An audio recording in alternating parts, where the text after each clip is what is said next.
Hello students, welcome to edu মন্ত্র। আজকে আমরা ডাব্লিউবিসিএস এর অপশনাল ক্লাসে উপস্থিত হয়েছি।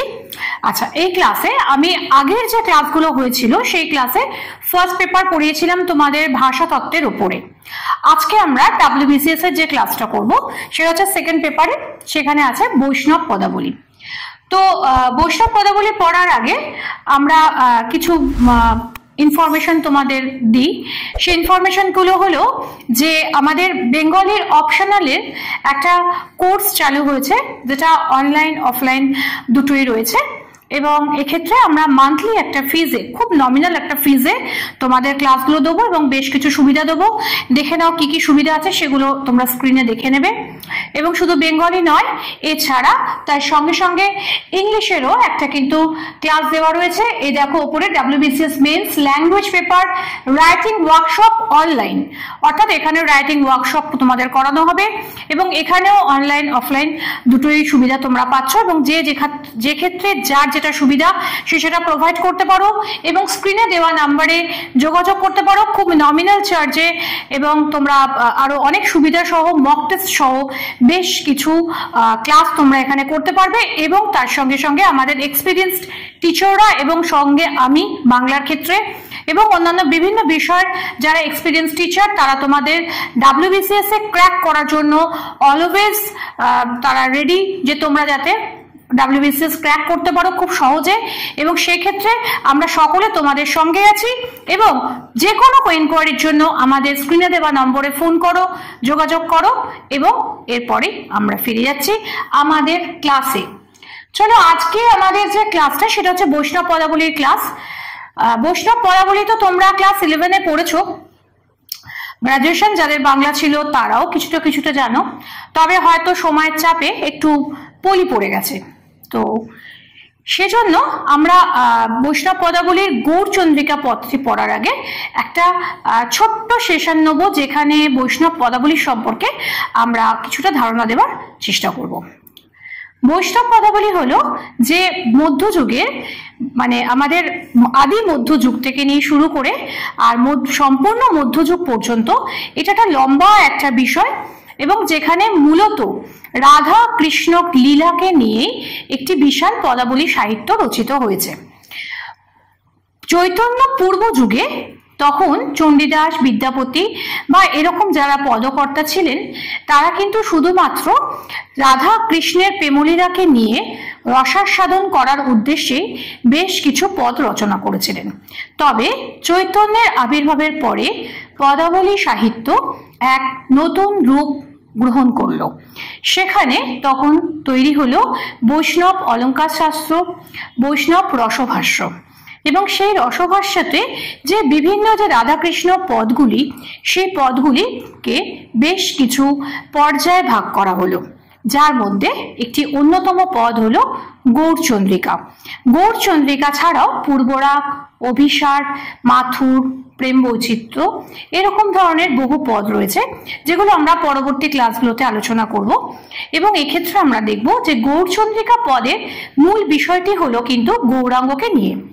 এক্ষেত্রে তোমাদের একটা কথা বলে রাখি, সেটা হচ্ছে যে বৈষ্ণব রসকারদের মতে বা বৈষ্ণব মহাজন যারা, অর্থাৎ যারা বৈষ্ণব রসভাষ্যের প্রবক্তা, যেমন শ্রীরূপ গোস্বামী বা এরকম যারা আছেন, তাদের চোখে যে শ্রী চৈতন্য ছিলেন অন্তরঙ্গের রাধা এবং বহিরঙ্গে কৃষ্ণ, অর্থাৎ তিনি কৃষ্ণ রূপে, অর্থাৎ কৃষ্ণ কায়ায়, কৃষ্ণ শরীরে রাধাভাব সম্বলিত অবতার বিশেষ। অর্থাৎ শ্রী চৈতন্যের সবকিছুই হয়েছে, তিনি বহিরঙ্গে তিনি কৃষ্ণ রূপে থাকলেও, অর্থাৎ পুরুষ রূপে থাকলেও তিনি কিন্তু কৃষ্ণ প্রেমে পাগল। তাই তার যে বিভিন্ন মহাভাব জড়িত যে অবস্থাগুলো, সে অবস্থাগুলো বৈষ্ণব পদাবলীর বাকি যে পদগুলো, যেমন পূর্বরাগ, অভিসার, মাথুর, এই ধরনের প্রেম বৈচিত্র্য, এই ধরনের যে পদগুলো আছে, সেই পদের মহাভাবের সঙ্গে অনেকটাই মিল করায়। এবং সেই কারণেই আমরা বলতে পারি যে গৌড়চন্দ্রিকার ক্ষেত্রে আমরা যখন পড়তে যাব, তখন আমাদের মাথায় রাখতে হবে যে শ্রী চৈতন্যের মহাভাব স্বরূপিণী যে অবস্থার বর্ণনা করা হয়েছে সেই ধরনের পদগুলোই কিন্তু গৌড়চন্দ্রিকা। অপরদিকে আরো কিছু পদ সঙ্গে সঙ্গে এর সঙ্গে সমান্তরালি যায়, সেগুলোকে আমরা বলতে পারি গৌরাঙ্গ বিষয়ক পদ। সেই পদগুলোর ক্ষেত্রে আমরা দেখব যে গৌরাঙ্গ বিষয়ক পদে গৌর বা শ্রী চৈতন্যের স্বাভাবিক যে তার জীবনযাপন বা তার কিছু অবস্থার কথা বর্ণনা করা হয়েছে। অর্থাৎ এক্ষেত্রে আমরা বলতে পারি যে সব গৌড়চন্দ্রিকায় গৌরাঙ্গ বিষয়ক হলেও সব গৌরাঙ্গ বিষয়ক পদে কিন্তু গৌড়চন্দ্রিকা নয়। এবং যেহেতু বৈষ্ণব পদাবলীর একটি বিশেষ অংশ হলো নাম সংকীর্তন, সুতরাং এই নাম সংকীর্তনের ক্ষেত্রে যারা শ্রোতা, সেই শ্রোতাদেরকে মানে শুদ্ধ চিত্তে তারা যখন রাধাকৃষ্ণের প্রেম আস্বাদন করবেন, সেই প্রেম আস্বাদনের পথে নিয়ে যাবার কালে প্রথমেই চৈতন্যের গৌড়চন্দ্রিকা দিয়ে এই পদগুলো শুরু হতো, অর্থাৎ এই গায়কিটা বা নাম গানটা শুরু হতো। তাহলে সুতরাং আমরা বলতে পারি যে গৌড়চন্দ্রিকা এক অর্থে প্রথমের অংশ, সূচনা অংশ, অর্থাৎ গৌড়চন্দ্রিকা কথাটার প্রথম অর্থই হচ্ছে কিন্তু ভণিতা। অর্থাৎ আমরা এখানে প্রথম কোনো কথা বলতে গেলে তখন সেখানে কি করি, যে প্রথম একটা ভণিতা করি বা শুরু করি যেভাবে, অর্থাৎ ইন্ট্রোডাকশন। সেই হিসেবে গৌড়চন্দ্রিকা কিন্তু এই জায়গাতে বৈষ্ণব পদাবলীর ক্ষেত্রে ইন্ট্রোডাকশনের বা সূচনাংশের কাজ করে থাকে। তো আজকে আমরা যে বিষয়টি নিয়ে পড়বো সেটা হচ্ছে গৌড়চন্দ্রিকা পদ। চলে আসি ষোড়শ শতাব্দীতে শ্রী গৌরাঙ্গের আবির্ভাব পদাবলী সাহিত্যের ইতিহাসে যুগান্তকারী ঘটনা। চৈতন্যের আবির্ভাবের পূর্বে রাধাকৃষ্ণের লীলা বিষয়ক যে পদগুলি রচিত হয়েছিল তাতে শৃঙ্গার রসের সঙ্গে কবিদের আপন ভক্তিভাব যুক্ত ছিল। দেখো, চৈতন্য ষোড়শ শতাব্দীতে জন্মগ্রহণ করেন এবং এটা তো ইতিহাসের একটা ঐতিহাসিক মানুষ, তিনি, তাকে প্রচুর মানুষ দেখেছে এবং তার বিভিন্ন যে মানে জায়গাতে তিনি যেখানে যেখানে গেছেন বা যা যা করেছেন সেগুলো আমরা সকলেই জানি। অর্থাৎ তিনি সম্পূর্ণরূপে কিন্তু অনৈতিহাসিক নন, ইতিহাস তার সাক্ষী আছে যে তিনি জন্মগ্রহণ করেছিলেন এবং বহু মানুষ তার সঙ্গে একসঙ্গে থেকেছে বা তাকে জন্মাতে দেখেছে এবং তার মৃত্যুর পরবর্তী 100 বছরেও তার জন্মস্থান বা তার সম্পর্কিত যে মানুষজনের সঙ্গে তার পরবর্তী জেনারেশনের মানুষজনের দেখা হয়েছে। সুতরাং তিনি কিন্তু সম্পূর্ণরূপে একজন ঐতিহাসিক মানুষ। কিন্তু তার আগে, চৈতন্যের আবির্ভাবের আগে রাধাকৃষ্ণের লীলা বিষয়ক যে পদগুলো রচিত হয়েছিল সেই পদগুলির ক্ষেত্রে আমরা দেখছি যে সেক্ষেত্রে যারা রচনা করেছিলেন যে পদকর্তারা, অর্থাৎ এখানে কিন্তু কবি বলবো না আমরা, যারা বৈষ্ণব যে পদগুলি পদাবলী সাহিত্যের যে পদগুলি রচনা করেছিলেন, এই পদগুলো কিন্তু খুব একটা বড় নয় সাইজে, কিন্তু তা সত্ত্বেও যে পদগুলি, এগুলোকে কিন্তু পদ বলা হয়, যেহেতু এগুলো গান হিসেবে গাওয়া হতো তাই এগুলিকে আমরা বলতে পারি পদ। তো এই যে পদগুলি যখন যেহেতু গাওয়া হতো তাই জন্য এটাকে আমরা বলছি কি পদাবলী সাহিত্য। এবং নাম সংকীর্তন বা গানের মাধ্যমে কিন্তু শ্রোতাদের কাছে এদের এই রাধা কৃষ্ণের লীলা বিষয়ক যে পাঠটা সেটা পৌঁছাতো। তো এদের আগে যারা করেছিল, যেমন ধরো চণ্ডীদাসের নাম আমরা করতে পারি, বিদ্যাপতির নাম করতে পারি, বা এর আগে হচ্ছে আমাদের জয়দেবের নাম করতে পারি। এরা প্রত্যেকে কিন্তু যেটা করেছিলেন যে শৃঙ্গার রস, শৃঙ্গার মানে হচ্ছে যে তাদের যে প্রেম যে পাঠটা আর কি, প্রেমের মানে ধরো প্রথম দেখা, রাধার সঙ্গে কৃষ্ণের প্রথম দেখা, বা রাধা কৃষ্ণের সঙ্গে দেখা করতে যাচ্ছে যে অভিসার, বা তাদের একে অপরের মধ্যে যে একটা মান অভিমান, সেই যে পুরো যে বিষয়টা, প্রেমের যে পুরো বিষয়টা, এই বিষয়টা তারা কিন্তু তাদের নিজের মনের মাধুরী মিশিয়ে তারা কিন্তু তৈরি করেছেন। এবং এক্ষেত্রে আমরা দেখব যে যারা তোমরা বৈষ্ণব পদাবলী পড়েছো তারা নিশ্চয়ই এ ব্যাপারে জানো যে প্রত্যেক কবির রাধা কিন্তু আলাদা আলাদা বৈশিষ্ট্য সম্পন্ন। বিদ্যাপতির রাধা, চণ্ডীদাসের রাধা বা জয়দেবের রাধা, এই তিনজনের মধ্যে কিন্তু বেশ কিছু পার্থক্য সূক্ষ্মভাবে হলেও পরিলক্ষিত হয়ে থাকে। কিন্তু এখানে ঘটনা হলো কি, যে তারা প্রত্যেকেই কিন্তু তারা তাদের নিজের মানে নিজের কবিদের আপন ভক্তিভাব যুক্ত ছিল। দেখো, এই জায়গাটা ভেরি ভেরি ইম্পর্টেন্ট, যেখানে কবিদের নিজস্ব ভক্তিভাব ছিল একটা, মানে নিজের ভক্তি নিয়ে নিজের মনের মাধুরী মিশিয়ে তারা তৈরি করেছিলেন। কিন্তু গৌরাঙ্গর আবির্ভাবের পর সেটা কিন্তু আরো প্লাবিত হলো। এই প্লাবনের ফলে বৈষ্ণব পদাবলী রস পর্যায়ে আরেকটি নতুন পর্যায় তৈরি হলো, যার নাম হলো গৌর চন্দ্রিকা। অর্থাৎ এখানে আমরা দেখলাম যে নতুন পর্যায় তৈরি হলো, কিন্তু এই পর্যায়টা কিন্তু চৈতন্যর আবির্ভাবের আগে হয়নি। এবং এটাও জেনে রাখো যে চৈতন্য জন্মগ্রহণ করলো আর সঙ্গে সঙ্গে একটা নতুন তৈরি হয়ে গেল, মানে চৈতন্য জন্ম থেকেই যে তিনি প্রচন্ড পরিমাণে কৃষ্ণ ভক্ত, এটা কিন্তু ভাবার কোনো কারণ নেই। চৈতন্য কিন্তু নাস্তিক হিসেবে পরিচিত ছিল, কিন্তু একটা নির্দিষ্ট সময়ের পরে তিনি কিন্তু প্রবল ভক্তিরসে প্লাবিত হন এবং তারপরে তিনি একেবারেই নাস্তিক পণ্ডিত থেকে একেবারেই তিনি কিন্তু চলে যান এই পথে। হ্যাঁ, যারা চৈতন্যর জীবন কাহিনী পড়েছো বা যারা পড়ে তারা একটু পড়ে নেবে। তো তাকে তার বাড়িটাকে কিন্তু কি বলা হতো জানো তো? নাস্তিক পণ্ডিতের ভিটা। হ্যাঁ, তিনি নাকি এত নাস্তিক ছিলেন, একদম ঈশ্বর টিশ্বর মানতেন না, এবং তার মানে বাড়িটার নামই ছিল নাস্তিক পণ্ডিতের ভিটা বা ভিটে। কিন্তু একটা নির্দিষ্ট সময় দেখা গেল যে তিনি একেবারেই কৃষ্ণ প্রেমে মাতোয়ারা হলেন এবং তার যে রূপটা হলো, মানে যে তিনি যে সবসময় হা কৃষ্ণ করে যে সবসময় তার যে আকুলতা, তার যে কষ্ট এবং কৃষ্ণকে পাওয়ার জন্য তার যে প্রচন্ড একটা ব্যাকুলতা, এই সব কিছুকে নিয়েই তখন কি হলো যে গৌর চন্দ্রিকা নামে একটি পথ তৈরি হলো। একটা পর্যায়, রস পর্যায়, পদ বলাটা ভুল, রস পর্যায় তৈরি হলো। এবং সেখানে আমরা দেখবো কি যে গৌরাঙ্গের অন্তরঙ্গ ও বহিরঙ্গ জীবনের যে কোনো প্রসঙ্গ নিয়ে যে রচিত পদগুলো, সেগুলো কিন্তু গৌরাঙ্গ বিষয়ক পদ নামে পরিচিত। আমি এটা আগেই বলেছি তোমাদের পড়াতে গিয়ে।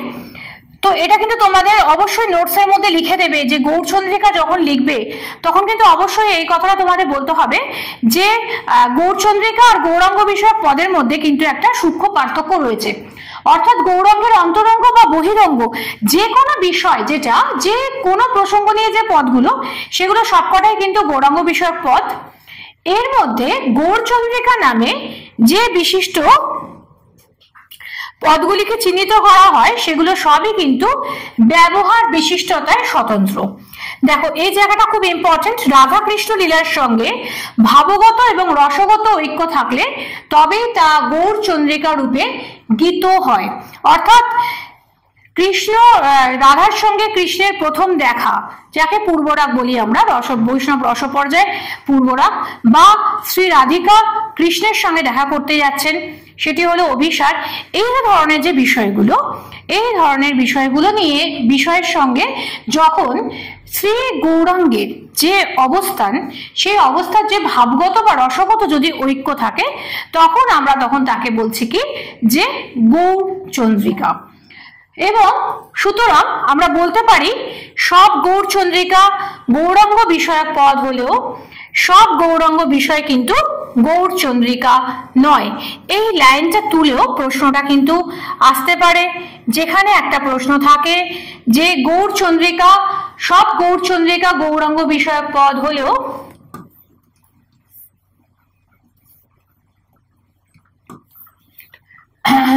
সব গৌরাঙ্গ বিষয়ক পদ কিন্তু গৌর চন্দ্রিকা নয়। এই লাইনটা তুলেও তোমাদের প্রশ্ন আসতে পারে যে কেন সব গৌরাঙ্গ বিষয়ক পদ গৌর চন্দ্রিকা নয়, বা সব গৌর চন্দ্রিকা কেন গৌরাঙ্গ বিষয়ক পদ নয়। সেক্ষেত্রে কিন্তু তোমাদের কিন্তু এই কথাগুলোকে লিখতে হবে।